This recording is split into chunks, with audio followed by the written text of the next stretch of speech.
તો વિશેષ રજૂઆતમાં આપણે આજે ચર્ચા કરીશું અસિતસિંહ મહેતાના ડિરેક્ટર દીના મહેતા આપણી સાથે જોડાઈ રહ્યા છે.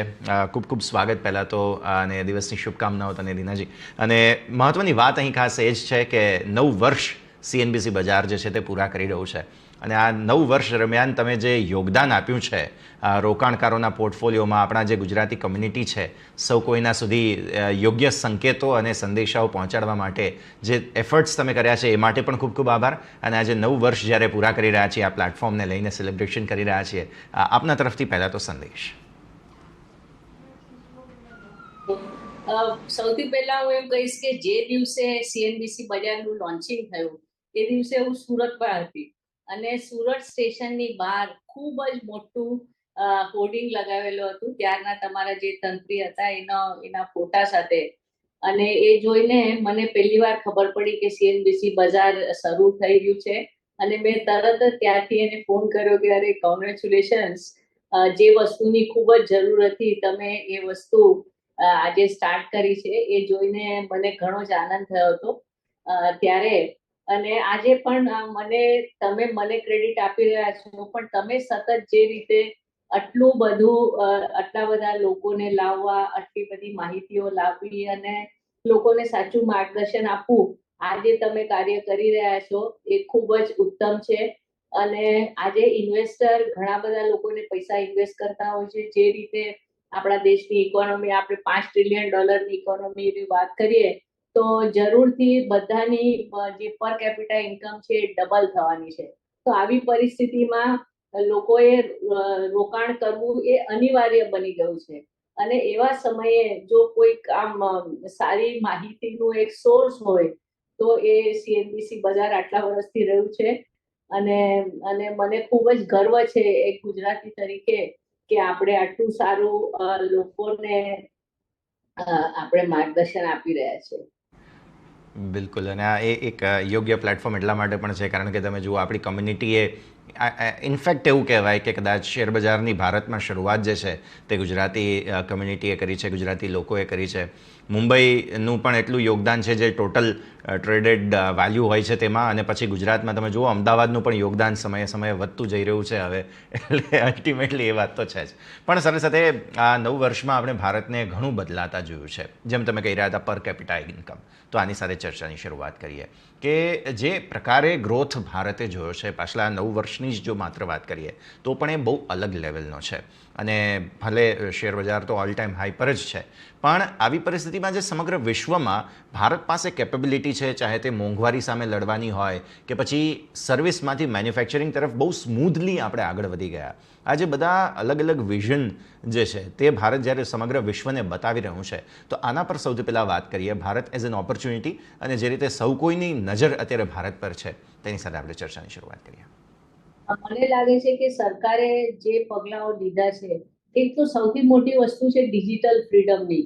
કે આજે કોઈ નાનામાં નાનો માણસ કોઈ પણ ગામમાં કે ક્યાંય બી બેઠો હોય ને પોતે જે પણ વસ્તુ વેચતો હોય એ વસ્તુ એ આખા દેશમાં એ વેચી શકે છે. આજે હમણાં હું એક જગ્યાએ ગયેલી, નાના ગામમાં, નાસિકની બાજુનું ગામ હતું, અને ત્યાં એ લોકો દ્રાક્ષ વેચતા હતા. તો મને કે મેડમ તમે તમારો જીપે અથવા તો યુપીઆઈ નંબરથી મને પૈસા આપી દો, હું ઇન્ડિયામાં ક્યાંય બી મારી દ્રાક્ષ મોકલી આપીશ. આ જ રીતે જે પ્રોફેશનલ્સ છે, ડોક્ટરો છે વગેરે, એ પણ ઓનલાઈન પોતાની સર્વિસીસ આખા દેશમાં આપી શકે છે. તો એક મોટા પ્રમાણમાં આપણે જેને માર્કેટ એક્સપ્લોઝન કહેવાય, કે આજે પહેલા આપણે એવું વિચારતા કે દુકાન ખોલો તો તમે કામ કરી શકશો, આવી રીતે જે આપણે વિચારતા હતા એ બધી વસ્તુઓ આજે સાઈડમાં મૂકીને બસ આપણી પાસે કેપેબિલિટી છે, પ્રોડક્ટ છે, આખા દેશમાં ક્યાંય બી વેચો. તો આ એક માર્કેટનું જે એક્સપ્લોઝન જે થઈ રહ્યું છે એને કારણે મારું એમ માનવું છે કે મોટા પ્રમાણમાં લોકો પ્રોડક્ટિવ થશે અને પોતે પોતાની ફેમિલી અને પોતાના માટે they will be able to contribute some income પોતાના માટે કરી શકશે. બીજી વસ્તુ એ છે કે આને લીધે જે આપણે ઇન્ફ્રાસ્ટ્રક્ચર આપણા દેશમાં થયું છે, જે રીતે આપણે એકદમ સસ્તી બેન્ડવિડ્થ લોકોને આપી રહ્યા છે, એ એક મોટી ફરક છે. બીજું લીગલ, આપણે જેને લીગલ ચેન્જીસ કીધા કે જીએસટી આવ્યું, આજે મોટા પ્રમાણમાં જીએસટી ભરાઈ રહ્યું છે અને લોકો એકદમ સરળતાથી જીએસટી ને અપનાવી લીધું છે. અને જો દેશમાં લોકો ટેક્સીસ બરાબર ભરે તો દેશની પ્રગતિ મોટા પ્રમાણમાં થઈ શકે છે. બીજું જેટલા બી આપણે બજેટ જોઈએ કે ભાઈ ડિફેન્સ છે, આજે ડિફેન્સમાં આ મોટા પ્રમાણમાં સબસ્ટિટ્યુશન થઈ રહ્યું છે. જે ફોરેનથી આપણે બધું ઇમ્પોર્ટ કરતા હતા એની બધે આપણા દેશમાં આપણે બનાવવાના છે. તો આમાં કેટલું બધું જોબ્સ ક્રિએશન થઈ રહ્યું છે.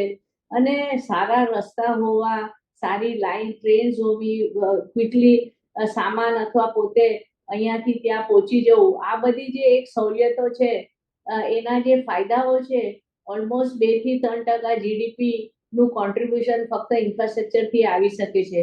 એટલે I think we are in the best phase. મને તો એવું લાગે છે કે મારી ઉંમર જો 30 વર્ષની હોતે તો જે દેશમાં થઈ રહ્યું છે એ બધું વસ્તુ માણવાનો અને એનો ઉપયોગ કરવાનો અને એનું જે પરિણામ આવે છે એ બધું જોવાનો એ એક લાવો જ અલગ રહેશે. તો આજે યંગ જનરેશન માટે this is the best possible time in their life.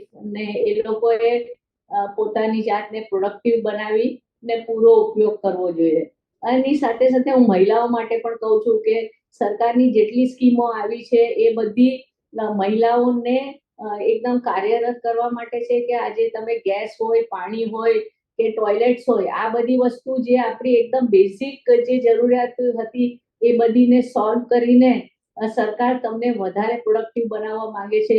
આજે લોન્સ જે છે, આટલી બધી મુદ્રાની લોનો છે, એ બધી મહિલાઓને અપાય છે. ઘરની લોનો પણ મહિલાને અપાય છે. સેલ્ફ હેલ્પ ગ્રુપ્સને આટલી બધી મદદ થઈ રહી છે. તો આ રીતે મહિલાઓનો જે એક વુમન પાવર છે, કારણ કે આપણા દેશની સૌથી મોટી માઇનોરિટી હોય તો વિમેન છે. તો મહિલાઓ માટે આટલી બધી સગવડો થાય છે તો મહિલાઓ મેઇન સ્ટ્રીમમાં આવે, પોતે ભણતર કરીને કામ કરે અને કોન્ટ્રીબ્યુટ કરે, તો હું માનું છું કે આપણું દેશ આમ લીપ્સ એન્ડ બાઉન્ડ્સ થી વધી શકે છે. કારણ કે આજે આપણી પોપ્યુલેશન મોટી છે પણ આપણી જો મહિલાઓ કામ ન કરતી હોય તો આપણને જે દેશને ફાયદો થવો જોઈએ એ પૂરો નથી થતો. તો આ પણ એક બીજી વાત છે કે મહિલાઓએ આગળ આવી અને કાર્યરત થવાની ખૂબ જ જરૂર છે. બહુ સરસ રીતે તમે સમજાવ્યું અને જે ઇન્ક્લુઝનની વાત છે, મને લાગે છે કદાચ 2020 પહેલાંથી જ આમ તો કામ શરૂ થઈ ગયું હતું, પણ હવેનો આ જે દશકો છે તે લગભગ ફોકસ જે છે તે આ ઇન્ક્લુઝન પર જ ખાસું એવું રહેવાનું છે. આગળ વધીએ અને હવે ચર્ચા કરીએ આપણે અહીંયાથી જે કન્ઝમ્પશનની થીમ ભારત માટે બની છે તેના પર. જે તમે યંગ હોવાની વાત કરી રહ્યા હતા, અમારા માટે તો હજુ પણ તમે 30 વર્ષના જ છો દિનાજી, પણ સમજવાની વાત એ છે કે જે યુથની એક સંખ્યા છે આપણા સૌ કોઈ માટે બહુ સરસ છે. અને આના કારણે થઈને ચાહે કન્ઝમ્પશનમાં તમે ઓટો જોઈ લો કે પછી ખાદ્ય પદાર્થોની વાતો હોય કે પછી આઈટી માટેના પ્રોડક્ટ્સની વાત હોય, આ બધાના બહુ હાઈ વોલ્યુમ કન્ઝમ્પશન આપણે ત્યાં થઈ રહ્યા છે. એટલે આ જે એક સ્ટોરી છે અને તેના ઉપર જે રીતના એક્શન થઈ રહ્યું છે, આના સાથે આપણે ખાસ ફોકસ કરીએ આ સેક્ટર પર અને આ મુદ્દાને તમે કઈ રીતે સમજો છો? એટલે આ કન્ઝમ્પશન તો આખી જે આપણે ઇન્વેસ્ટમેન્ટ, આજે આપણે ઘર લેવાની વાત કરતા, તો આજે જે યંગ કપલ્સ છે તમને 3% ઇન્ટરેસ્ટમાં તમને ઘર મળી શકે છે. તો તમે શું કામ 7%ની લોન લો ને પછી પોતાનું ઘર લો ને એની પર હાર્ડલી 8 કે 10%નું એપ્રિસિએશન થાય. એ જ રીતે તમારે ગાડી લેવી હોય પણ તમને ઓલા ઉબર જ્યાં જોઈએ ત્યાં મળી જતી હોય તો તમે શું કામ તમારી ગાડી લો. પણ છતાં પણ આ બધી વસ્તુઓને કારણે જે કન્ઝમ્પશન છે અને બહારથી ખાવાનું મંગાવવાનું, આજે ઝોમેટો ને આ બધા જે રીતે ફાસ્ટ થઈ રહ્યા છે કે ઘરમાં શું બનાવ્યું છે, ઓ ભાવતું નથી, ચલો ઝોમેટો મંગાવો. એટલે આ જે આખી પરિસ્થિતિ છે, એટલે અમારા જનરેશનમાં એવું હતું કે સેવ કરો સેવ કરો, પણ હવેના જનરેશનમાં કોન્ફિડન્સ છે. મને એમ લાગે છે કે આ લોકો સેવિંગ્સ પર ઓછું ધ્યાન આપે છે કારણ કે કોન્ફિડન્સ જબરજસ્ત છે. અમારા ટાઈમમાં એમ થતું કે અરે આપણે કામ નહીં કરી શકીએ ત્યારે આપણે સેવિંગના પૈસા જોશે, પણ હવે નું જનરેશન પોતાની જાતને 20-25 વર્ષ જે રીતે જોઈ રહ્યું છે એકદમ સુપ્રીમ કોન્ફિડન્સથી જોઈ રહ્યું છે. અને આ કોન્ફિડન્સને લીધે એ લોકોનું સ્પેન્ડિંગ વધી રહ્યું છે અને અલગ અલગ રીતે સ્પેન્ડિંગ કરે છે. પણ છતાં પણ હું એમ માનું છું કે દરેક વ્યક્તિએ પોતાની એટલીસ્ટ 10% ઇન્કમનું સેવિંગ તો કરવું જ જોઈએ.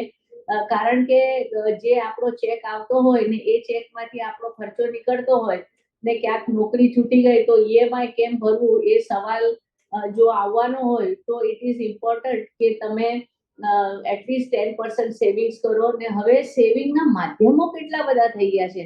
આજે તમને બેંક ડિપોઝિટમાં 3 ને 4% ઇન્ટરેસ્ટ મળે છે, પણ ગવર્મેન્ટની સ્કીમ છે જેમ કે એનપીએસ છે, નેશનલ પેન્શન સ્કીમ, એ શેર માર્કેટ માટે 14% રિટર્ન આપે છે અને 7% રિટર્ન ગવર્મેન્ટ પેપર પર આપે છે.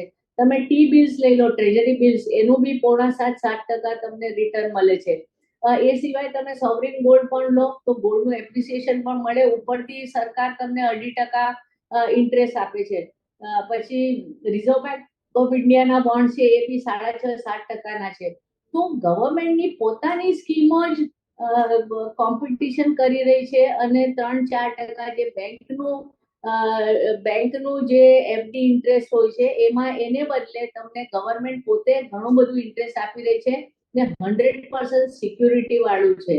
તો યંગ જે આપણું પોપ્યુલેશન છે, જો શરૂઆતથી સેવિંગ્સની અને કમ્પાઉન્ડિંગ આજે હું એમ માનું છું કે સૌથી મોટી વસ્તુ કોઈએ શીખવાની હોય ફાઇનાન્શિયલ લિટરેસીમાં તો એમાં પાવર ઓફ કમ્પાઉન્ડિંગ છે.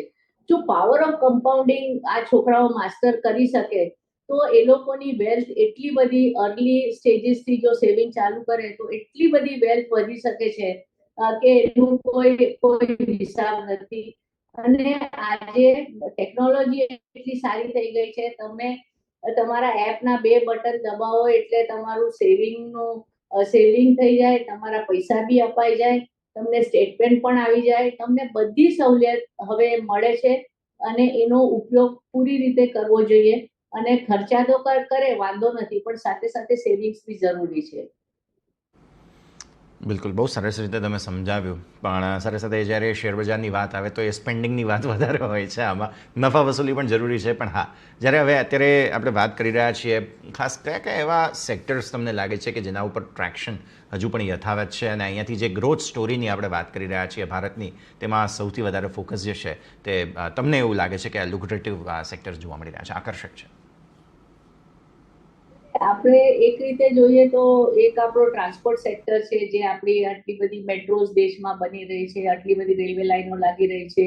પછી તમે ડિફેન્સ સેક્ટર જુઓ, ડિફેન્સ સેક્ટરમાં પણ આટલું બધું ઇમ્પોર્ટ સબસ્ટિટ્યુશન થઈ રહ્યું છે ને જે ફોરેન કંપનીઓ છે લોકલ કંપનીઝ જોડે ટાઈઅપ કરી રહી છે. પાવર સેક્ટર, જે રીતે આપણે એક્સપાન્શનની વાત કરીએ છીએ, પાવર ને પાવર ઓલ્ટરનેટ પાવર, જે ઓલ્ટરનેટ સોર્સિસ ઓફ પાવર છે એની મોટા પ્રમાણમાં આપણા દેશમાં ડિમાન્ડ ઉત્પન્ન થઈ રહી છે અને India will be one of the biggest producer of solar energy. એટલે એનર્જી સેક્ટર છે. બીજું છે ઓફકોર્સ ડિજિટલ. અત્યાર સુધી આપણા દેશના બધી જે મોટી કંપનીઓ છે એ યુરોપ ને અમેરિકા જઈને ઓર્ડર લાવતી હતી, પણ જે રીતે આપણા દેશમાં પરિવર્તન થઈ રહ્યું છે અને દરેક કંપની, નાની ઓફિસો, દુકાનો બધે ડિજિટાઇઝેશન થઈ રહ્યું છે. તો એ એક મોટી ચેન્જ છે ડિજિટાઇઝેશન. બીજું કેપિટલ, જે એનેબલર્સ છે કે જે લોકો કેપિટલ, ફાઇનાન્સ કંપનીઓને બધા જે રીતે કેપિટલ પ્રોવાઈડ કરે છે માટે, એ એક સેક્ટર. આ બધા જે આપણે સનરાઇઝિંગ સેક્ટર્સ કહીએ કે રાઇઝિંગ સેક્ટર્સમાં મદદ કરનારા આ બધા જે સેક્ટર્સ છે, I think they are very very important. પણ અલ્ટિમેટલી મને એમ લાગે છે કે stock market is a market of stocks. એટલે આપણે એમ વિચારીએ કે આ ઇન્ડેક્સ વધી ગયું, પણ અલ્ટિમેટલી કંપનીઓ, કઈ કંપની વધી, અને કંપનીમાં પણ એ જરૂરી છે કે એ કંપનીમાં કોર્પોરેટ ગવર્નન્સ હોવું જરૂરી છે. એટલે કોર્પોરેટ ગવર્નન્સ ને પણ ઘણું ઇમ્પોર્ટન્સ થવા માંડ્યું છે. એટલે કોર્પોરેટ ગવર્નન્સ વાળી જેટલી કંપનીઓ છે, ultimately those are the companies જે કમાઈ શકશે, પૈસા જાળવી શકશે અને વિથ વિઝડમ એ લોકો ઇન્વેસ્ટ કરી શકશે. તો આવી કંપનીઓ ઉપર આપણે જો ધ્યાન રાખીએ તો ગમે એવું સેક્ટર હોય, જો સારી કંપની હોય તો એમાં કોઈ પ્રોબ્લેમ હોતો નથી. બિલકુલ, બહુ સરસ રીતે તમે સમજાવ્યું. દિનાજી, ખૂબ ખૂબ આભાર આપનો અમારી સાથે જોડાવા માટે અને સતત 9 વર્ષ અમારી સાથે જોડાયા રહેવા માટે. આગળ પણ આ ચર્ચાઓને યથાવત રાખીશું. આજના દિવસ માટે ખૂબ ખૂબ આભાર. Thank you.